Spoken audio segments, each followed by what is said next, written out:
কাল রাত্রেবেলা থেকে আমাদের এখানে প্রচুর পরিমাণে বৃষ্টি হচ্ছে, আর এখনও বৃষ্টি কিন্তু হয়েই যাচ্ছে। আমাদের বাঙালিদের সবথেকে বড় উৎসব হলো দুর্গাপূজা, আর এই দুর্গাপূজার আগে কিন্তু কম বেশি সবাই আমরা ঘর পরিষ্কার করে থাকি। প্রেগনেন্সির কারণে এবার ভালো করে ঘরটা পরিষ্কার করতে পারবো না, শুধু ওই মাকড়সার ঝুলগুলো ফেলে নিচ্ছি।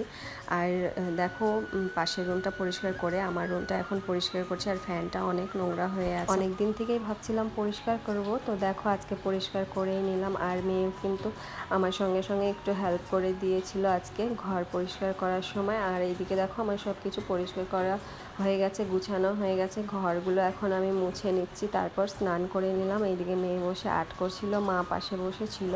আর সন্ধেবেলা দেখো মেয়ে যাবে হচ্ছে ওর বান্ধবীর বার্থডেতে, তো মেয়েকে এইদিকে আমি রেডি করে দিচ্ছিলাম। আর আমার চুলগুলো কিন্তু শুকায়নি, সেই জন্য আমি একটু ছেড়ে রেখে দিচ্ছিলাম আর কি।